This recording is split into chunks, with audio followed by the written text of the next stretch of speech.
One of the biggest myths that we hear is that if my child uses AAC, they'll stop talking. The short answer is no, that is not the case. And here we have Stacy Shaw, who is going to talk us through what AAC is. Stacy, what is AAC and what does it stand for? So AAC stands for Alternative and Augmentative Communication. When we talk about alternative forms of communication, what we're talking about is things like maybe high-tech AAC, which could be an app on a device. We might be talking about something like a communication board, which is a low-tech communication style.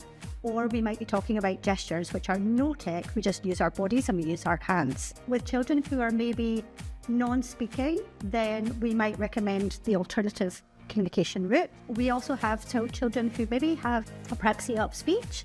So for those children who can talk, but maybe it's not very clear, like maybe it's not very intelligible. So for those children, what we do is we can also augment their communication. We can support their communication with one of those devices as well, whilst we're working on the articulation side of things. Does AAC stop children from talking? The short answer would be a no. AAC would do that, would support communication and spoken communication as well, by supporting a language system. So what we do within AAC is we build up a language system, and so that really helps to reduce frustrations with children. It helps because it helps to build them a language system, then it really helps them in terms of their spoken language and overall general communication skills. What does AAC look like day to day?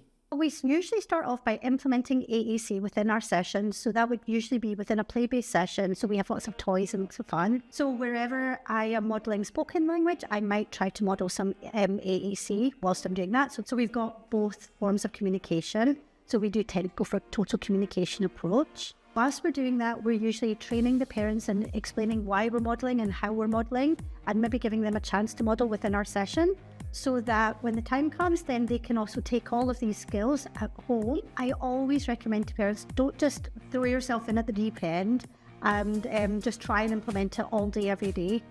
Whilst we do ultimately would love that for to happen with you and your child, it takes a lot of work.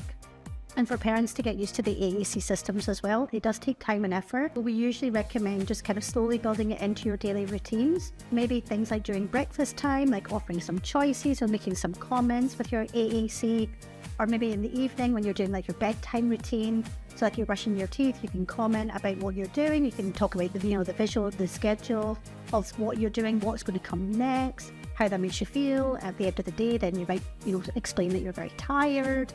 I'm ready for bed. As you might be modelling that verbally as well as on the AAC. And slowly, as the parents build more confidence of the AAC, then what we would do is recommend that they start to add it into other activities.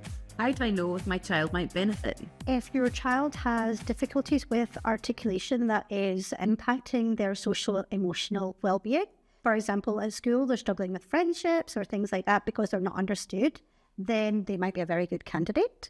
If they're non-speaking, then of course they would be a great candidate. There's no prerequisite for AAC. There is no prerequisite, so any child can use AAC. I personally have implemented it with children as young as 18 months, all the way up to 35 years old. So anybody can use it. If you have any communication difficulties, then it's something that you might want to explore. What we want families to remember and understand is that communication is a human right. The children that we work for, the people that we work for, don't need to earn the access for communication.